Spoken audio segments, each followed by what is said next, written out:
नमस्कार बच्चों। इस वीडियो लेक्चर में हम लोग डिस्कस करेंगे क्लास 8th के मल्टीपल चॉइस क्वेश्चंस। और जो मल्टीपल चॉइस क्वेश्चंस होंगे, ये चैप्टर हिस्ट्री का है और हिस्ट्री का चैप्टर का नाम है civilising the native educating the nation. तो बहुत इंपॉर्टेंट चैप्टर है। और वीडियो को शुरू करने से पहले मैं एक चीज़ और ये बता देना चाहता हूँ कि इस चैप्टर में आपको जो क्वेश्चंस मिलेंगे वो फैक्चुअल कम होंगे, फैक्ट्स कम मिलेंगे, लेकिन बहुत सारे आपको क्वेश्चंस ऐसे मिलेंगे जिसमें आपको बहुत सारे क्वेश्चंस को पढ़ना होगा, उनके ऑप्शंस को समझना होगा।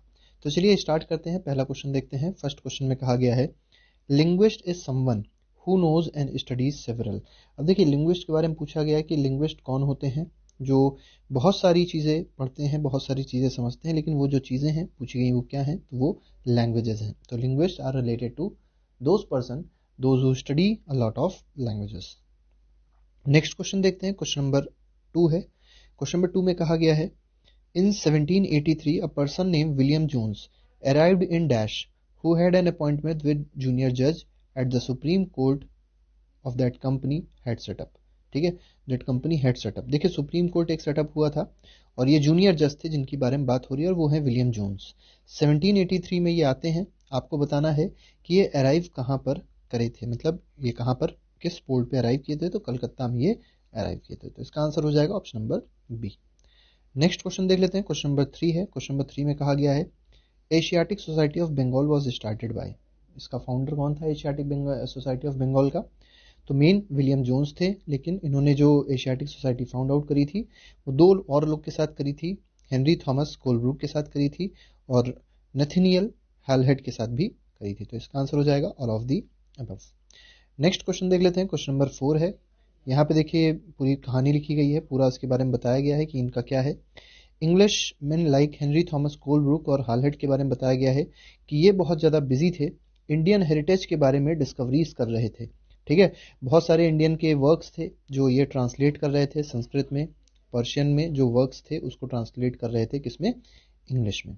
ठीक है, और इन्हीं के साथ मिलके, इन्हीं दोनों लोग के साथ मिलके जो विलियम जोन्स थे उन्होंने क्या किया था, एशियाटिक सोसाइटी ऑफ बंगाल को स्टैब्लिश किया था, ये कह सकते हैं उसको फाउंड किया था। नेक्स्ट क्वेश्चन देखते हैं। क्वेश्चन नंबर 4 है मदरसा was set up in Calcutta in 1781 to promote the study of dash law. तो देखिए, मदरसा की सेटअप हुई है, मदरसा आपको पता होगा। ठीक है, मदरसा का सेटअप हुआ कलकत्ता में 1781 में। आपको बताना है कि किस चीज़ की स्टडी को प्रमोट कर रहा था। तो वो अरेबिक लॉ हो या पर्शियन लॉ हो या इस्लामिक लॉ हो, तीनों के जो लॉज थे उनकी स्टडी को ये प्रमोट कर रहा था। तो इसका आंसर हो जाएगा ऑल ऑफ दी अबव।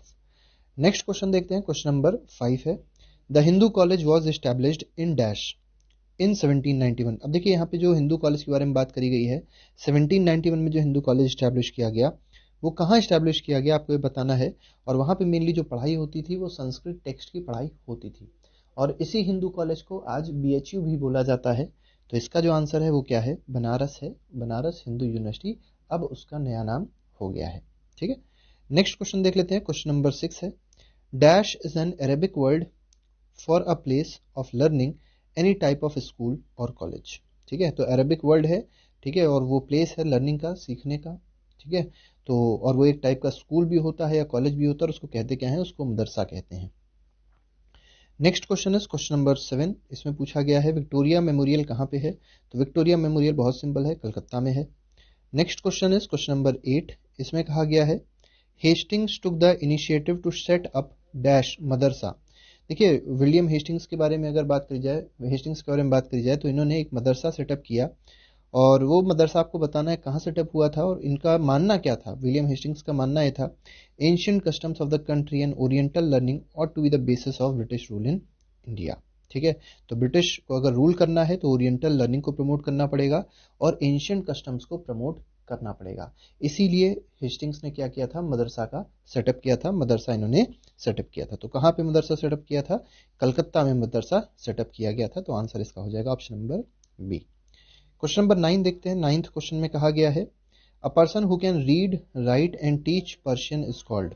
ठीक है, तो जो पढ़ सकता है, बोल सकता है और पढ़ा भी सकता है पर्शियन, उसको क्या कहा जाता है, क्वेश्चन में कहा गया है, तो उसको मुंशी कहते हैं। नेक्स्ट क्वेश्चन देख लेते हैं। क्वेश्चन नंबर 10 है। क्वेश्चन नंबर 10 में कहा गया है ओरिएंटलिस्ट। अब देखिए, ओरिएंटलिस्ट के बारे में पूछा गया कि ओरिएंटलिस्ट कौन होते हैं। क्या ये वो लोग होते हैं जिनके पास नॉलेज होती है? ठीक है, language and culture of Asia, तो एशिया का अगर किसी के पास नॉलेज है या कल्चर है तो उनको क्या ओरिएंटलिस्ट बोला जाएगा? तो बिल्कुल सही है, इसका आंसर हो जाएगा ट्रू।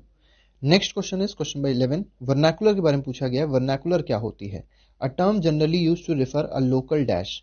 तो वर्नाकुलर का मतलब होता है लोकल लैंग्वेज, ठीक है, और dialect as distinct from what is seen as standard language. तो वर्नाकुलर मतलब वर्नाकुलर होती है वर्नाकुलर लैंग्वेज, ठीक है, तो यहाँ पर लैंग्वेज सही हो जाएगा इसका आंसर, ठीक है। Next question is question number 12, इसमें कहा गया आइडेंटिफाई द इनकरेक्ट स्टेटमेंट। आपको बताना है नीचे दिए गए स्टेटमेंट में से कौन सा स्टेटमेंट इनकरेक्ट है। इसमें देख लेते हैं from the early 19th century. अब जो क्वेश्चंस होंगे वो ऐसे होंगे जिसमें आपको सिर्फ समझते रहना है, फैक्ट्स आपको बहुत कम मिलेंगे। तो देखिए यहाँ पे जितने भी स्टेटमेंट हैं ज़्यादातर आपको सही मिलेंगे, कुछ ही आपको स्टेटमेंट्स ऐसे मिलेंगे जिसमें थोड़ी सी गलतियां होंगी और वही हमारा इनकरेक्ट हो जाएगा। तो फर्स्ट स्टेटमेंट में कहा गया from the early 19th century. अब देखिए अर्ली 19th सेंचुरी की अगर बात करी जाए, many British officials began to criticise the orientalist vision of learning. तो ये बात बिल्कुल सही कही गई है कि अर्ली 19th सेंचुरी में कई सारे ऐसे ब्रिटिशर्स थे जिन्होंने ओरिएंटल जो लैंग्वेजेस थी, ओरिएंटल जो कल्चर था, उसको क्रिटिसाइज करना स्टार्ट किया था, उसको खराब मानते थे वो लोग, ठीक है, तो ये बिल्कुल सही कहा गया है। सेकंड बोला गया है they said that the knowledge of east was full of errors. देखिए एक बहुत खराब चीज इन्होंने बताई है, जो उस समय के ब्रिटिशर्स थे, तो उन्होंने कहा है कि जो ईस्ट की जो भी नॉलेज है, ईस्ट मतलब जो इंडिया है या जो भी पर्शिया है, जो भी हम लोग ईस्ट में रहते हैं, वो सारे जितने भी उनके पास नॉलेज है वो सब कैसे है, उसमें एरर्स हैं, अनसाइंटिफिक थॉट्स है, मतलब उसमें साइंस इंक्लूड नहीं होती है, वो सब कुछ अनसाइंटिफिक है, वो सिर्फ एक वहम पे चलते हैं, ऐसा ये कहना चाहते थे। Eastern literature was non serious and light hearted. ये भी देखिए इन्होंने कितना खराब सेंटेंस यूज किया है कि जो ईस्टर्न लिटरेचर है वो नॉन सीरियस है और साथ ही साथ वो लाइट हार्टेड भी है, ठीक है, दोनों बातें बिल्कुल सही हैं और कही गई हैं, ठीक है, ये ब्रिटिशर्स ने कही है, ब्रिटिश ऑफिशियल्स ने कही है। सी ऑप्शन में कहा गया they argued that it was wrong on the part of British to spend so much effort in encouraging the study of Arabic and Sanskrit language and literature. अब देखिए जब वो लोग हमारे कल्चर को, हमारी लैंग्वेज को सही नहीं मान रहे हैं, तो उन लोग ने, उनको ये भी लगा कि हमारी लैंग्वेज में पढ़ाई कराना या हमारे टेक्स्ट को पढ़ाना या हमारे लिटरेचर को पढ़ाना बिल्कुल बेफिजूल है, उसको खराब है, तो उस लोग इसलिए वो लोग इस पर पैसा भी खर्च करना नहीं चाह रहे थे। तो ये तीनों बातें जो कही गई हैं बिल्कुल सही हैं एज रिगार्डिंग ब्रिटिश ऑफिशियल्स, तो इसका आंसर कोई भी गलत नहीं है, तो नन ऑफ दी अबव हो जाएगा। Next question is question number 13, India is an uncivilised country that needed to be civilise. देखिए कितना खराब स्टेटमेंट एक और यहाँ पे आपको मिलेगा। इसमें कहा गया है इंडिया एक अनसिविलाइज्ड कंट्री है। अब समझिए कि अगर देखा जाए तो बहुत सारे लोग हमारे जो पुराने रहे हैं वो हमारे भारत में आते थे भारत का कल्चर सीखने के लिए, और आज भी हमारे भारत में लोग हमारा कल्चर सीखने के लिए आते हैं। लेकिन ब्रिटिश ऑफिशियल्स क्या कहते थे कि इंडिया एक अनसिविलाइज्ड कंट्री है और उसको सिविलाइज होने की जरूरत है। No branch of eastern knowledge according to him could be compare to what England had produced. अब देखिए कोई भी यहाँ पे बोला गया है कि इंग्लैंड मतलब सिर्फ और सिर्फ जो ईस्टर्न नॉलेज है, जो इंडिया की नॉलेज है, जो हमारे आसपास के मुल्क हैं उनकी जो नॉलेज है, उसको नीचा दिखाया गया है और अपने ब्रिटिश को बहुत ही अच्छा बताया, बहुत ही ऊपर बताया है। तो ये दोनों ही स्टेटमेंट किसके हैं ये आपसे पूछा गया है। तो 13 का जो आंसर है वो क्या है? मैक्यूले है, ठीक है, तो लॉर्ड मैक्यूले की बात करी गई है, तो ये वो हैं जिनके ये दोनों स्टेटमेंट्स हैं। क्वेश्चन नंबर 14 देख लेते हैं। इसमें कहा गया single shelf of good European library. देखिए कितनी यहाँ पे एक और बहुत खराब स्टेटमेंट दिया है मैक्यूले ने। इसमें इन्होंने कहा है कि एक सिंगल शेल्फ, कोई भी एक सिंगल शेल्फ है और एक यूरोपियन लाइब्रेरी है, उसकी एक सिंगल शेल्फ है और was worth the whole native literature of India and Arabia. तो इंडिया और अरब की जो पूरी पूरी लिटरेचर है वो उन्होंने कहा है कि वो उतनी अच्छी नहीं है जितनी अच्छी हमारे एक लाइब्रेरी की एक शेल्फ की जो किताबें हैं वो उनसे ज़्यादा अच्छी हैं, ये ऐसा कहना चाह रहे हैं। तो ये भी स्टेटमेंट है मैक्यूले का। तो मैक्यूले ने बहुत ऐसे स्टेटमेंट्स दिए हैं जो भारत के लिए एक बहुत दुखदाई चीज़ है। नेक्स्ट क्वेश्चन देख लेते हैं, identify the incorrect statement about Macaulay. अब देखिए मैक्यूले ने और भी कुछ बातें करी हैं, आपको बताने उनमें से कौन सा स्टेटमेंट गलत है। फर्स्ट में इन्होंने कहा है he urged that British government in India stop wasting public money in promoting oriental learning for it was of no practical use. देखिए इन्होंने कितनी खराब बात कही कि जो इंडिया की जो लर्निंग है, जो ओरिएंटल लर्निंग है, उसका कोई प्रैक्टिकल यूज नहीं है, और प्रैक्टिकल यूज नहीं है तो इन्होंने कहा कि उसमें जो पब्लिक मनी होती है, जो गवर्नमेंट की मनी होती है, उसको यूज करना वेस्ट है। तो ये बात बिल्कुल सही है, मैक्यूले ने ऐसा कहा है। ठीक है, नेक्स्ट में कहा गया है he emphasise the need to teach the English language, तो बिल्कुल सही है, मैकुले ने ही इंग्लिश लैंग्वेज को इतना ज्यादा प्रमोट किया भारत में। ठीक है, ये भी बात बिल्कुल सही है। He felt that knowledge of English would allow Indians to read some of the finest literature of the world had produced. अब देखिए इनका ही मानना था, ये जो मैकुले है इसका मानना था कि अगर इंडियंस इंग्लिश पढ़ेंगे तो बहुत सारे ऐसे लिटरेचर जो इंग्लिश में लिखे गए हैं, बहुत वर्ल्ड के जो रियोन्ड ये कह सकते हैं बहुत मतलब मशहूर लेखक हैं, उन्होंने जो भी चीज़ें लिखी हैं इंग्लिश में, ठीक है, वो आसानी से उनको पढ़ सकते हैं और जो भी डेवलपमेंट हुआ है वेस्टर्न साइंस और फिलॉसफी में उसको वो समझ सकते हैं। तो ये तीनों ही बातें बिल्कुल सही हैं जो मैकुले ने बोली हैं, मतलब मैकुले ने ही ये तीनों बातें बोली हैं, सही तो नहीं है लेकिन बोली है। फोर्थ जो बात इन्होंने बोली है वो एक कहा है teaching of English could be the way of civilising people, change their taste, values and culture. इन्होंने कहा है कि अगर इंसान इंग्लिश पढ़ेगा तो वो सिविलाइज हो जाएगा अपने आप से, उसका टेस्ट बदल जाएगा, वैल्यूज बदल जाएंगे और कल्चर भी चेंज हो जाएगा। और वो लोग चाहते भी यही थे कि हम अपना कल्चर को चेंज कर दें। Next question is question number 16, following Macaulay's minute the English education act was introduced in the year. अब देखिए बहुत एक और नई खराब चीज आ गई, मैकुले की ही देन है, इंग्लिश एजुकेशन एक्ट। अब इंग्लिश एजुकेशन एक्ट पूछा है कब आया है, तो ये आया है 1835 में। Next question is question number 17, question number 17 में कहा गया है according to English education act. अब देखिए इंग्लिश एजुकेशन एक्ट के बारे में एक बात दी गई है, the decision was to make English the medium of instruction for higher education. देखिए हायर एजुकेशन में इन्होंने इंग्लिश एजुकेशन एक्ट में ये बताया गया कि जो भी हायर एजुकेशन होगी वो एक लैंग्वेज में होगी जिसका नाम है English, and to stop the promotion of oriental institutions like Calcutta Madrasa and Banaras Sanskrit college. और देखिए इसी इंग्लिश एजुकेशन एक्ट में एक बहुत खराब चीज़ भी कही गई कि जो प्रमोशन किया जा रहा था ओरिएंटल इंस्टीट्यूशंस का, मतलब जो सरकार सब्सिडी प्रोवाइड कर रही थी, सरकार जो मनी प्रोवाइड कर रही थी इन कॉलेजेस को, जो ओरिएंटल लर्निंग प्रमोट कर रहे थे वो भी स्टॉप कर दिया गया, वो भी खत्म कर दिया गया। तो ये दोनों ही स्टेटमेंट क्या है, बिल्कुल सही है। नेक्स्ट क्वेश्चन देख लेते हैं, और ये दोनों के दोनों स्टेटमेंट इंग्लिश एजुकेशन एक्ट से ही रिलेटेड है। Next question is question number 18, question number 18 में कहा गया है in 1854 the court of directors of East India company in London sent an educational dispatch to the governor general in India. देखिए यहाँ पे एक और नई चीज आ गई, वुड्स डिस्पैच जिसको कहते हैं, तो वो 1854 में आता है। कोर्ट ऑफ डायरेक्टर्स भेजते हैं ईस्ट इंडिया कंपनी के, और किसके पास भेजते हैं, गवर्नर जनरल जो होता था उसके पास भेजा गया था 1854 में। ये बात बिल्कुल सही है। ठीक है, नेक्स्ट इसमें देखते हैं, नेक्स्ट कौन सी बात इसमें कही गई है, इशूड बाय चार्ल्स वुड। अब चार्ल्स वुड ने इसको इशू किया था, इसीलिए इसको वुड्स डिस्पैच भी कहते हैं। द प्रेसिडेंट, अब ये चार्ल्स वुड कौन थे, प्रेसिडेंट थे, board of control of the company के। It had come to be known as Wood's dispatch, और इसी को वुड्स डिस्पैच कहा जाता है। दोनों ही स्टेटमेंट सही हैं। थर्ड स्टेटमेंट देख लेते हैं, डिस्पैच पॉइंटेड दैट यूरोपियन। देखिए यहाँ पर डिस्पैच के बारे में बात करी गई है कि डिस्पैच में क्या क्या चीजें रखी हुई थी, मतलब क्या क्या बातें कही गई थी। तो डिस्पैच में कहा गया है European learning would enable Indians to recognise the advantage that flow from expansion of trade and commerce. मतलब एक्सपेंशन ऑफ ट्रेड करना है, कॉमर्स का एक्सपेंशन करना है, तो वो सब भारतीय सीखेंगे किससे, हमारे एजुकेशन सिस्टम से। And make them see the importance of developing the resource in a country, और अपने जो भी रिसोर्सेज होंगे कंट्री के वो हमारी चीज़ों से ही वो समझ सकते हैं, उनकी ओरिएंटल लर्निंग वो सब चीज़ें उनको नहीं सिखाती है, ऐसा मानना था वुड्स डिस्पैच का। तीनों बातें सही हैं। फोर्थ में कहा गया है introducing them to the European way of life that would change their taste and desires and create a demand of British goods for Indians would begin to appreciate and buy things that we produce in Europe. देखिए ये कितनी खराब चीज़ है, वो ये चाहते थे, जो ब्रिटिशर्स थे, जो वुड्स थे, वो ये चाहता था कि हम लोग उनके कल्चर को अपना लें। तो अगर उनके कल्चर को अपनाएंगे तो उनकी जो भी चीज़ें हैं जो वो लोग प्रोड्यूस करते हैं, जो वो लोग मैन्युफैक्चर करते हैं, वो हम लोग धीरे धीरे करके यूज़ करना स्टार्ट करेंगे। मतलब सोचिए कि कितना ज़्यादा दिमाग था उन लोग के पास में कि वो लोग हर चीज़ों को, हर एक चीज़ को कहीं ना कहीं अपनी इकॉनमी से जोड़ रहे थे। और आज अगर हम लोग अपने रियल लाइफ में देखें, आज अगर अपने ज़माने में देखें, तो वो सब चीज़ें कहीं ना कहीं एप्लीकेबल भी है।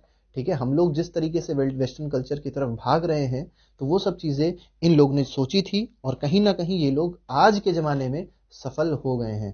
पहले उतना ज़्यादा नहीं सफल हो पाए थे, लेकिन आज हम लोग बहुत ज़्यादा पढ़े लिखे हैं, बहुत ज़्यादा समझदार हैं, फिर भी ये सब चीज़ें नहीं समझते हैं और हमेशा वेस्टर्न कल्चर की तरफ भागने की कोशिश करते हैं। नेक्स्ट क्वेश्चन देखते हैं, क्वेश्चन नंबर 19 है, तो इसका सारे ही ऑप्शन सही हैं, तो इसमें कोई भी ऑप्शन गलत नहीं है। नेक्स्ट क्वेश्चन में कहा गया है आइडेंटिफाई द करेक्ट स्टेटमेंट। आपको बताना है कि कौन सा स्टेटमेंट इसमें करेक्ट है। तो वुड्स डिस्पैच से ही रिलेटेड यहाँ पे बात करी गई है। इसमें कहा गया है 19th क्वेश्चन में, Wood's dispatch also argued that European learning would improve the moral characters of Indian. तो मॉरल कैरेक्टर, जो मॉरल वैल्यूज होती हैं वो इंडियंस की इंप्रूव हो जाएगी, ऐसा मानना था वुड का। ठीक है, तो ये फर्स्ट स्टेटमेंट वुड का बिल्कुल ठीक है, बिल्कुल वुड ऐसा चाहता था। सेकंड में कहा गया है it would make them truthful and honest. अब देखिए, इसका ये मानना था कि जो इंडियंस है वो ट्रुथफुल नहीं है, वो सच्चे नहीं है, वो ईमानदार नहीं है। तो ये सोचता था कि अगर ये हमारा वुड्स डिस्पैच आ जाएगा तो जो इंडियंस होंगे जब हमारी लिटरेचर पढ़ेंगे, हमारी चीज़ों को समझेंगे, तो वो कैसे हो जाएंगे, वो ट्रुथफुल हो जाएंगे, वो ऑनेस्ट हो जाएंगे। ठीक है, और अच्छे सिविल सर्वेंट्स कंपनी को दिए जा सकेंगे जो कि इंडियंस भी होंगे। तो ऐसा बिल्कुल मानना था, ये भी बिल्कुल सही स्टेटमेंट है।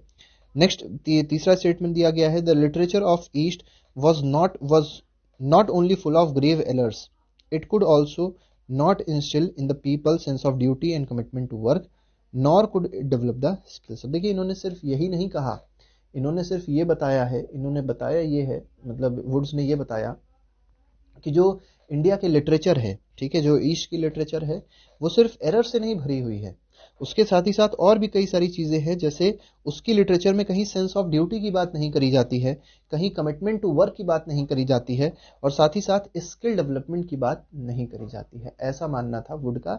इसीलिए वो कहीं ना कहीं इंग्लिश एजुकेशन को ही प्रमोट कर रहा था और ओरिएंटल लर्निंग को वो धीरे धीरे डिमोट कर रहे थे। तीनों ही स्टेटमेंट इसके सही हैं, तो इसमें ऑल ऑफ द अबव आ जाएगा। तीनों ही स्टेटमेंट इसके हिसाब से करेक्ट है, वुड के हिसाब से। नेक्स्ट क्वेश्चन है क्वेश्चन नंबर 20। क्वेश्चन नंबर 20 में कहा गया है आइडेंटिफाई द इनकरेक्ट स्टेटमेंट। फिर से इनकरेक्ट स्टेटमेंट पूछा गया है। In 1854 dispatch several measures were introduced by the British. तो सेवरल मेजर्स इंट्रोड्यूस किए गए थे ब्रिटिश के द्वारा, बिल्कुल सही है। ठीक है, 20th का ए पार्ट बिल्कुल ठीक है। बी पार्ट देख लेते हैं। बी पार्ट में कहा गया है education department of government was set up to extend control all over the matters regarding education. तो देखिए, एजुकेशन का एक नया डिपार्टमेंट बना दिया गया था, तो जो भी चीज़ें एजुकेशन से रिलेटेड थी वो उसी डिपार्टमेंट में जाके सॉर्ट आउट करी जाती थी। थर्ड में बोला गया steps were taken to establish system of school education. यहाँ पे स्कूल एजुकेशन की बात नहीं करी गई है, यहाँ पे यूनिवर्सिटी एजुकेशन की बात मेनली करी गई है। तो इसमें ये वाला स्टेटमेंट गलत हो जाएगा, क्योंकि steps were taken to establish a system of university education, not school education. ठीक है। फोर्थ स्टेटमेंट में कहा गया Wood's dispatch of 1854 mark the final triumph of those who opposed oriental learning.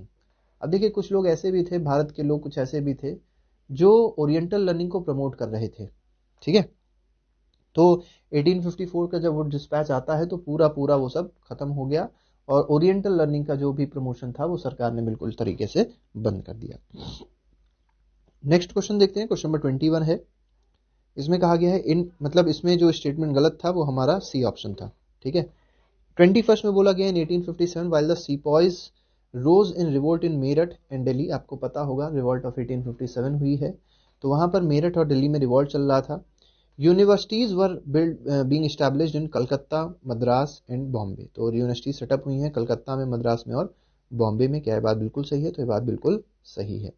Next बोला गया है attempts were also made to bring about the changes within the system of school education. ठीक है, तो क्या स्कूल की education में changes लाने की बात यहाँ पर करी गई है? तो बिल्कुल सही है, तो इसमें भी ये स्टेटमेंट ट्रू है, दोनों ही स्टेटमेंट सही है। ठीक है, नेक्स्ट क्वेश्चन देख लेते हैं, क्वेश्चन नंबर 22 है आइडेंटिफाई द इनकरेक्ट स्टेटमेंट। आपको बताना है इनमें तीनों में से कौन सा स्टेटमेंट इनकरेक्ट है। पढ़ लेते हैं एक एक करके statement. Until 1713 the East India company was opposed to missionary activities in India. बिल्कुल सही है। देखिए, यहाँ पर until 1713 बोला गया है, लेकिन 1713 यहाँ नहीं होना चाहिए, 1813 होना चाहिए। 1813 तक क्या था, ईस्ट इंडिया कंपनी ने अपोज किया था मिशनरी एक्टिविटी इंडिया में। ठीक है, 1713 नहीं होना चाहिए, इसमें 1813 होना चाहिए। तो ए स्टेटमेंट तो गलत हो गया। बी स्टेटमेंट देखिए, it fear that missionary activities would provoke reaction amongst the local population and make them suspicious of British presence in India. अब देखिए, कंपनी को पता था कि अगर हम मिशनरीज एक्टिविटी को बहुत ज़्यादा प्रमोट करेंगे तो यहाँ के जो लोकल लोग हैं वो कहीं ना कहीं गुस्सा आ जाएंगे, और वो ब्रिटिश का जो प्रेजेंस है इंडिया में उसको कहीं ना कहीं दिक्कत कर सकता है। तो ये बात बिल्कुल सही है। थर्ड बोला गया है unable to establish an institution within British control territories the missionaries set up a mission at Serampore in an area under the control of Danish East India company. अब देखिए, जब ईस्ट इंडिया कंपनी ने British control territories ने मना कर दिया, ठीक है, मतलब ये नहीं हो पाया, सेटअप नहीं हो पाया मिशन, जो मिशनरीज स्कूल सेटअप होने थे, जो मिशनरीज कॉलेजेस सेटअप होने थे, जब नहीं हो पाए, ठीक है, तो क्या हुआ कि मिशनरीज अपने अपना स्कूल या जो भी चीज़ें थी वो सेटअप करी हैं सीरमपुर में।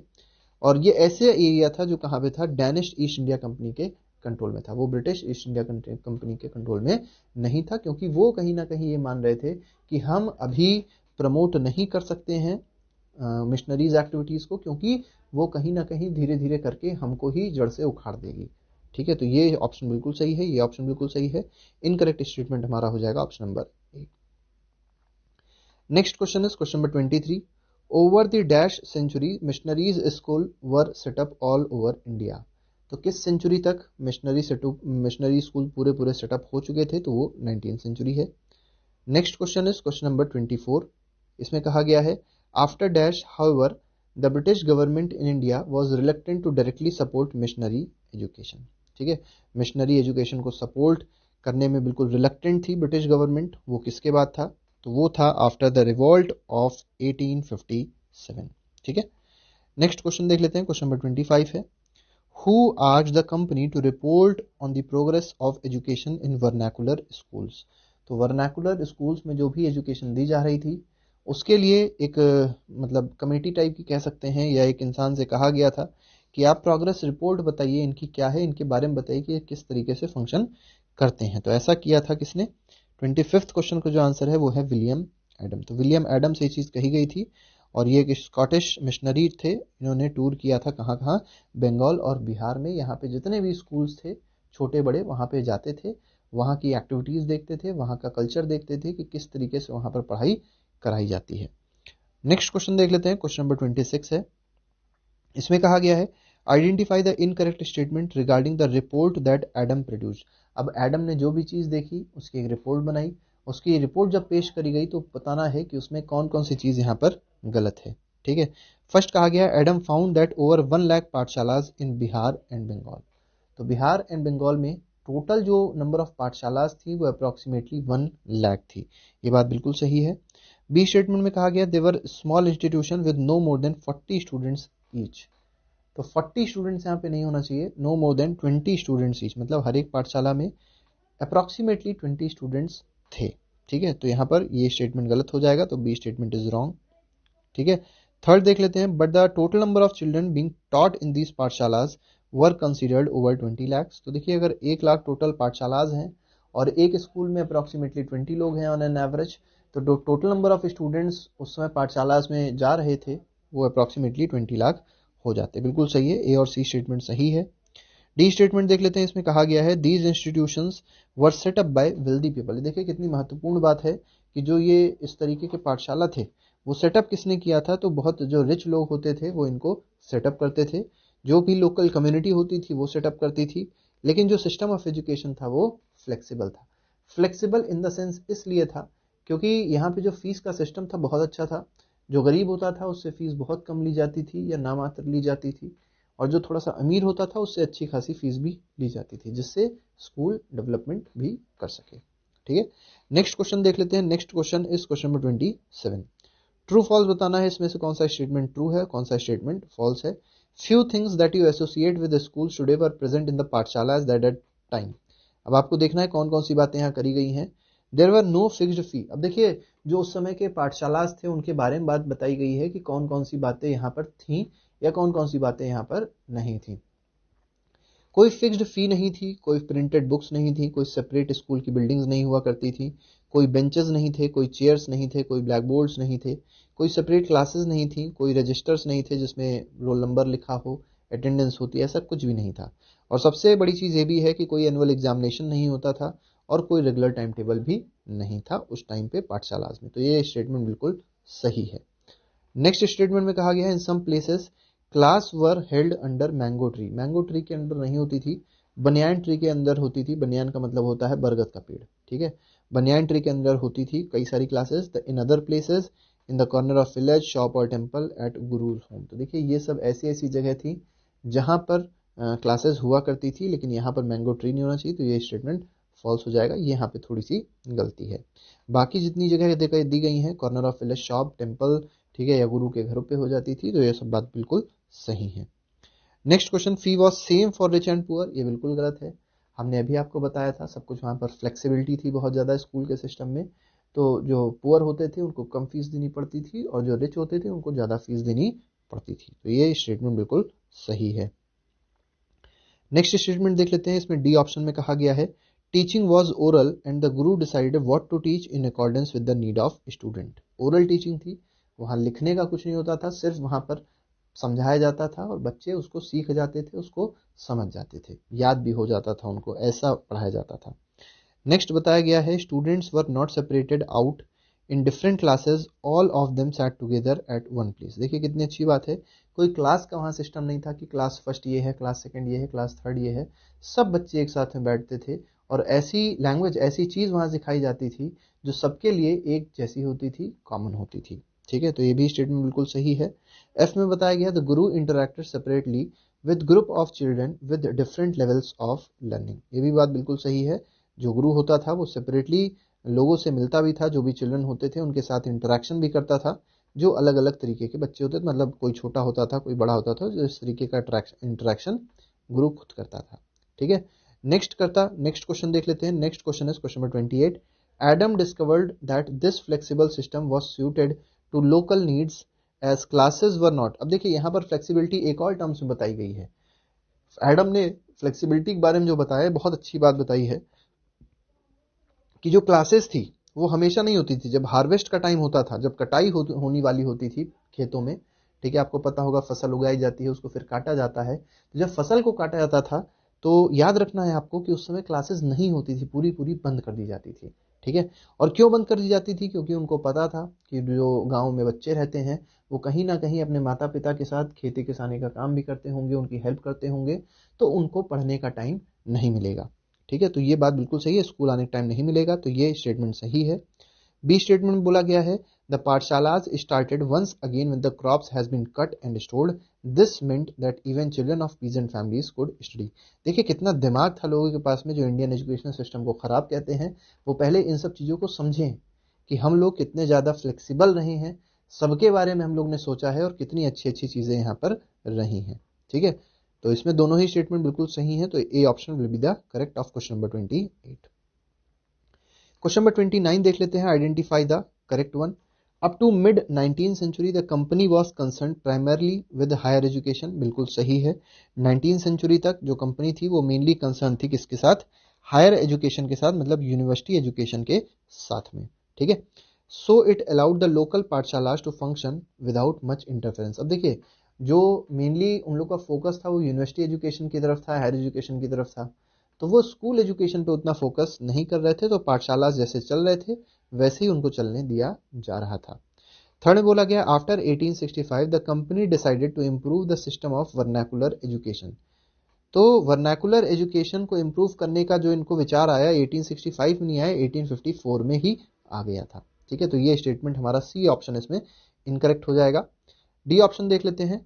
It felt that this could be done by introducing order with in the system, improving routines, establishing rules, ensuring regular inspections. तो इस तरीके से इन लोगों ने वर्नाकुलर लैंग्वेज को प्रमोट करने का तरीका खोज निकाला। ठीक है, नेक्स्ट क्वेश्चन देखते हैं। क्वेश्चन नंबर 30 है। 30 में कहा गया है what measures did company overtake. अब देखिए वर्नाकुलर लैंग्वेज को प्रमोट करने के लिए कंपनी ने कौन कौन से स्टेप उठाए हैं उनके बारे में यहाँ पर बोला गया है। It appointed a number of government pandits. अब देखिए गवर्नमेंट पंडित्स इन्होंने अपॉइंट किए और हर एक पंडित क्या करता था? 4 से 5 स्कूल की चेकिंग करता था। ठीक है, तो ये स्टेटमेंट बिल्कुल ठीक है। सेकंड बोला गया the task of pandit was to visit the पाठशालास and try to improve the standard of teaching. अब देखिए यहाँ पे कहीं ना कहीं इंस्पेक्शन वाली चीज भी स्टार्ट कर दी है, देखरेख वाली चीज भी स्टार्ट कर दी है कि कोई भी अगर गुरु कुछ भी पढ़ा रहा है तो उसको ऐसे ना पढ़ा दिया जाए। ब्रिटिशर्स अपने हिसाब से उनको ट्रीट करना चाहते थे, उनको मतलब ये कहना चाहते थे कि आप हमारे हिसाब से पढ़ाइए, तो उसके लिए उन लोग ने पंडित को रिक्रूट कर दिया था। तो ये दोनों ही स्टेटमेंट बिल्कुल सही है। Each guru was asked to submit periodic reports and take classes according to a regular time table. यहाँ से देखिए टाइम टेबल की बात स्टार्ट हो गई है और रेगुलर टाइम टेबल एक क्रिएट होना स्टार्ट हो गया। तो तीनों ही ऑप्शन सही हैं। फोर्थ में कहा गया है teaching was now to be based on text books, learning was to be tested through new education, new system of annual examinations. तो देखिए एनुअल एग्जामिनेशंस उसके बाद स्टार्ट होते हैं और ये सब चीज़ें कहीं ना कहीं ब्रिटिशर्स ही स्टार्ट करके गए थे। ई ऑप्शन देख लेते हैं। इसमें कहा गया student were asked to pay a regular fee, attend regular classes, sit on fixed सी and obey the new rules of discipline. अब देखिए कितनी वैसी वैसी बातें हैं जो आज भी अप्लाई होती हैं कि एक रेगुलर फी पे करनी थी, रेगुलर क्लासेस अटेंड करनी थी, जो फिक्स सीट होती थी उस पर ही बैठना रहता था और जो रूल्स और डिसिप्लिन होते थे स्कूल के वो फॉलो करने पड़ते थे। लेकिन पहले जो एजुकेशन सिस्टम था उसमें ये था कि आप बिल्कुल फ्री रहते थे, आपका जो मन करे करिए। आपकी एक ऐसा डेवलपमेंट होता था कि बच्चा अपने आप से कुछ ऐसा बन जाता था जिससे वो अपना पेट पाल सकता था, अपना आसानी से रोजी रोटी कमा सकता था। लेकिन उसके बाद एजुकेशन सिस्टम को कुछ इस तरीके का कर दिया जा रहा है कि बच्चा सिर्फ किताबों में ही सीमित रह जाएगा और आगे उसको कोई भी प्रैक्टिकल नॉलेज नहीं आ पाएगी। ठीक है, नेक्स्ट क्वेश्चन देख लेते हैं। नेक्स्ट क्वेश्चन इस क्वेश्चन तो इसमें सारे ही स्टेटमेंट सही है, कोई भी स्टेटमेंट गलत नहीं है। ठीक है, तो सारे ही मेजर लिए थे कंपनी ने। Next question is identify the incorrect statement. आपको बताना है कौन सा स्टेटमेंट इसमें इनकरेक्ट है। पाठशालाज which accepted the new rules were supported through government grants, बिल्कुल सही है। जो नए रूल्स पाठशालाज के फॉलो करता था, ठीक है, जो गवर्नमेंट ने बनाए थे उनको गवर्नमेंट की ग्रांट्स मिलती थी और जो नहीं उसको फॉलो करते थे उनको गवर्नमेंट की ग्रांट्स नहीं मिलती थी। ठीक है, तो unwilling to follow new system receive no government grants. ठीक, over time gurus who wanted to retain their independence found it difficult to compete with the government aided regular pathshala. ये भी बात बिल्कुल सही कही गई है। अब देखिए कुछ गुरुज ऐसे थे जो इनको नहीं मान रहे थे, जो इनके सिस्टम को नहीं मान रहे थे, तो उनके पास कोई ऑप्शन भी नहीं था। क्यों? क्योंकि वो उनसे कम्पीट नहीं कर सकते थे जिनको गवर्नमेंट की ग्रांट मिल रही थी और इनका जो स्कूल था वो धीरे धीरे करके बंद हुआ जा रहा था। ठीक है, तो ये तीनों ही ऑप्शन सही हैं। फोर्थ में कहा गया है those who were willing to work within new system received government support. तो ये भी बात देखिए ऊपर वाली लिख दी गई है, तो सारे ही स्टेटमेंट इसमें सही है। नहीं, लेकिन देखिए यहाँ पे लिखा हुआ है, अगर आप डी ऑप्शन सही से देखेंगे इसमें लिखा हुआ है those who unwilling to work within the new system of government receive government grant, ये गलत है। ठीक है, यहाँ पे कहा गया है कि जो अनविलिंग थे, जो गवर्नमेंट के नए सिस्टम को मान नहीं रहे थे, क्या वो गवर्नमेंट की ग्रांट्स को पा सकते थे? तो ये गलत है, ये रिसीव नहीं कर रहे थे। ठीक है, तो डी ऑप्शन इसमें गलत हो जाएगा। 32 देख लेते हैं, identify the incorrect statement. In the earlier system, government system, children from poor peasant families had been enabled to go to पाठशाला since the timetable was flexible। ठीक है, तो पहले के टाइम पे तो वो लोग जा सकते थे, जितने भी पुअर पीजेंट्स के लोग होते थे वो सब पाठशाला अटेंड कर सकते थे क्योंकि टाइम टेबल कैसा था, फ्लेक्सिबल था। सेकंड में कहा गया है the discipline of the new system demanded regular attendance. अब देखिए जो नया सिस्टम बना उसमें कहा गया कि रेगुलर अटेंडेंस चाहिए। ठीक, अब देखिए हार्वेस्ट का अगर टाइम होगा तो बच्चों को तो खेत में जाना पड़ेगा, काम करना पड़ेगा, लेकिन वो डेली क्लास अटेंड नहीं कर सकते हैं, तो उसको एक एक्ट ऑफ इनडिसिप्लिन माना जाता था। ठीक है, दोनों स्टेटमेंट बिल्कुल सही है। थर्ड में कहा गया inability to attend school came to be seen as indiscipline as evidence of lack of desire to learn. देखिए कैसी गलत बात कही गई है कि अगर बच्चा एब्सेंट हो रहा है और सिर्फ इसलिए एब्सेंट हो रहा है क्योंकि उसको हार्वेस्ट में अपने माता पिता को सपोर्ट करना है, तो उसको वो लोग ये मान के चलते थे कि उसका पढ़ाई में मन नहीं लग रहा है। तो इसका आंसर क्या हो जाएगा? ऑल ऑफ दी अबव हो जाएगा। तीनों ही स्टेटमेंट सही दिए गए हैं। 33 देख लेते हैं, identify the incorrect statement. Incorrect statement आपको बताना है इनमें से कौन सा है। Mahatma Gandhi argued that colonial education created a sense of inferiority in minds of Indians. ठीक है, सेंस ऑफ इंफीरियरिटी आ गई थी माइंड ऑफ इंडियन में, ये बात बिल्कुल सही है। ठीक है, कॉलोनियल एजुकेशन ने क्या किया था, मेनली महात्मा गांधी बताना चाह रहे हैं कि इंफीरियरिटी क्रिएट कर दी थी इंडियंस के माइंड में। ठीक है, it made them see western civilisation as superior. देखिए ये चीज हुई है और आज भी इसको फॉलो किया जा रहा है कि जो भी भारत के लोग हैं वो वेस्टर्न एजुकेशन को ज़्यादा सुपीरियर मान रहे हैं। ठीक है, और धीरे धीरे करके अपने कल्चर को समाप्त कर रहे हैं। ठीक है, दोनों स्टेटमेंट बिल्कुल सही है। थर्ड में कहा गया there was a poison in this education said Mahatma Gandhi. अब महात्मा गांधी ने कहा कि एक पॉइजन की तरह काम करेगा, जो वेस्टर्न एजुकेशन है, वेस्टर्न कल्चर है, ये इंडियन एजुकेशन सिस्टम में पॉइजन की तरह काम करेगा। पाप है, ये सिंफुल है, इंस्लेव्स इंडियंस, मतलब ये कैद कर लेगा भारतीयों को। ठीक है, और एक बहुत ईविल की तरह काम करेगा। ये सब बातें महात्मा गांधी ने जो भी कही हैं बिल्कुल सही हैं और बिल्कुल सही कहा भी है। Charmed by the West, appreciating everything that came from West, Indians educated in these institutions became admiring British rule. तो ये ब्रिटिश रूल को एडमायर भी करने लग जाएंगे क्योंकि इनको वही सब चीजें अच्छी लगने लगेंगी। ये बातें बिल्कुल सही हैं, ब्रिटिश, ये महात्मा गांधी ने कहा है। नेक्स्ट क्वेश्चन है क्वेश्चन नंबर 34। इसमें देखिए इनकरेक्ट स्टेटमेंट बताना है जो महात्मा गांधी ने कहे हैं। He wanted an education that could help Indians recover the sense of dignity and self respect, बिल्कुल सही है। सेकंड में कहा गया है ड्यूरिंग द नेशनल मूवमेंट ही अर्ज, अब देखिए नेशनल मूवमेंट की बात करी गई है, इन्होंने क्या कहा था कि एजुकेशनल इंस्टीट्यूशंस जो है सरकार के उसको छोड़ दिया जाए, तो ये बात भी बिल्कुल सही है। नेक्स्ट बोला गया है he strongly felt that Indian languages ought to be the medium of teaching, मतलब यहाँ पे ये कहना चाह रहे हैं महात्मा गांधी कि जो इंडियन लैंग्वेज है उसमें ही टीचिंग होनी चाहिए, फॉरेन लैंग्वेज में टीचिंग नहीं होनी चाहिए। ठीक है, क्योंकि अगर फॉरेन लैंग्वेज में टीचिंग होती है तो इंसान, अब जैसे मान लीजिए आपके सामने आप गांव गए और आप गांव में जाके इंग्लिश बोल रहे हैं, अगर आप गांव में जाके इंग्लिश बोलेंगे तो जो भी गांव के लोग हैं वो आपको फॉरेनर की तरह ट्रीट करने लग जाएंगे, और ये कहीं ना कहीं गांधी जी जानते थे और ऐसा ही आजकल होता भी है। फोर्थ स्टेटमेंट में कहा गया he believe that speaking a foreign tongue despising the local culture the Indian educated did not know how to relate to masses, और इस तरीके से जो इंडियंस होंगे वो बहुत सारे लोगों से जुड़ नहीं पाएंगे, ये भी इनका मानना था। तो ये सारे ही स्टेटमेंट गांधी जी के बिल्कुल सत्य हैं। ठीक है, नेक्स्ट क्वेश्चन, क्वेश्चन नंबर 35 देख लेते हैं। Western education, regarding western education Mahatma Gandhi said, तो महात्मा गांधी जी ने वेस्टर्न एजुकेशन से रिलेटेड कौन सी बात कही है? इन्होंने कहा है focused on reading and writing rather than oral language, बिल्कुल सही है। सेकंड में कहा गया है it valued text book rather than lived experience and practical knowledge, ये भी बात बिल्कुल सही है। थर्ड में बोला गया है he argued that education ought to develop a person's mind and soul, literacy और simple learning read to write by itself did not count as education, ये बात तीनों ही सही है। लेकिन फोर्थ में देखिए कहा गया है प्रैक्टिकल नॉलेज को फोकस कर रहा था, ये चीज गलत है, प्रैक्टिकल नॉलेज को तो फोकस कर ही नहीं रहा था ब्रिटिश का एजुकेशन सिस्टम। नेक्स्ट में कहा गया identify the incorrect statement regarding Rabindranath Tagore, Rabindranath Tagore से रिलेटेड कौन सी बात गलत है बताया गया है। तो as a child Tagore hated going to school, अब देखिए जब टैगोर खुद बचपन में स्कूल जाने से बिल्कुल मना करते थे, बहुत इनको गुस्सा आता था। He found it suffocative and oppressive, तो ऑपरेशन इनको होता था, दबाव होता था, तो सफोकेटिव मतलब इनको सफोकेशन होता था स्कूल जाके, मतलब ये बंधे नहीं रहना चाहते थे, बात ये है। नेक्स्ट में कहा गया the school appeared like a prison, वो एक जेल की तरह इनको लगता था जहां पर कोई भी फ्री नहीं होता था, बच्चे फ्री नहीं होते थे कुछ भी करने के लिए। ठीक है, थर्ड में देखिए so while other children listen to teacher Tagore mind would wonder away, सारे बच्चे क्या करते थे, सिर्फ टीचर को सुनते थे, लेकिन इनका जो माइंड था वो बाहर लगा रहता था, चित्रों में लगा रहता था, बहुत सारे इमेजिनेशंस में लगा रहता था। ठीक है, तो ये तीनों ही स्टेटमेंट सही है। और फोर्थ स्टेटमेंट में कहा गया the experience of his school days in Calcutta shaped Tagore idea of education, ये बात बिल्कुल सही है।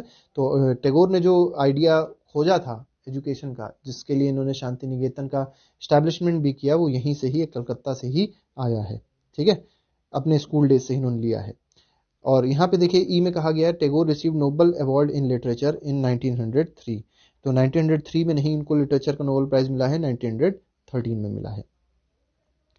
नेक्स्ट क्वेश्चन है क्वेश्चन नंबर 37, इसमें कहा गया आइडेंटिफाई द इनकरेक्ट स्टेटमेंट, आपको बताना है कि कौन सा स्टेटमेंट इनकरेक्ट है। फर्स्ट में कहा गया on growing up he wanted to set up a school where the child was happy where she could be free and creative, देखिए ये सब बातें टैगोर ने सोची हैं, बिल्कुल सही है। ठीक है, Tagore felt that childhood ought to be the time of self learning, self learning की बात इन्होंने कही है। इन्होंने ये नहीं कहा है कि एक टीचर है जो पूरा पूरा बच्चे को पढ़ाता रहे, बच्चे को अपने आप से सीखने दीजिए, ऐसी बात ये कहना चाह रहे हैं, वो अपने आप से ही डिसिप्लिन में आ जाएगा कुछ दिनों बाद। नेक्स्ट क्वेश्चन, नेक्स्ट में कहा गया teachers had to be imaginative understand the child, तो टीचर को इमेजिनेटिव होना चाहिए, इमेजिनेशन होनी चाहिए, बच्चे को समझना चाहिए, और बच्चे की क्यूरियोसिटी जो होती है उसको डेवलप करने में मदद करनी चाहिए। तो इसमें सारे स्टेटमेंट रविन्द्रनाथ टैगोर के हैं और बिल्कुल सही है, इसका मतलब कोई भी स्टेटमेंट गलत नहीं है। नेक्स्ट में कहा गया identify the incorrect statement regarding Rabindranath Tagore. ठीक है, तो 38 में कहा गया है he was one of the view that creative learning could be encouraged only with in a natural environment, creative learning को इनकरेज किया जा सकता है नेचुरल इन्वायरमेंट में, ऐसा मानना था इनका। ठीक है, बिल्कुल सही है।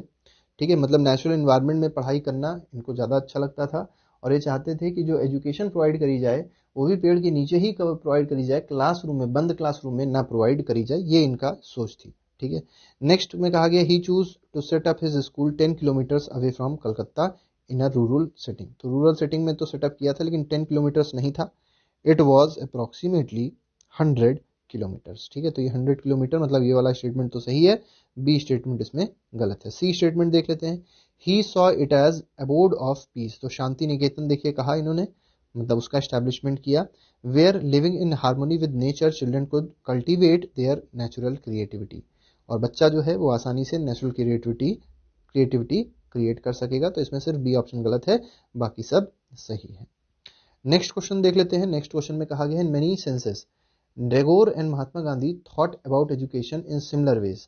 अब देखिए कई सारे, अगर सेंसेस आप देखेंगे, कई सारे तरीके देखेंगे, तो उसमें महात्मा गांधी के जो विचार हैं, जो टैगोर के विचार हैं, वो बिल्कुल सही सेम है, लेकिन कुछ जगहों पे ये विचार मैच नहीं करते हैं। तो वही आपको बताना है कि इसमें से कौन सा स्टेटमेंट गलत है। तो Gandhi ji was highly critical of western education civilisation and its worship of machines and technology.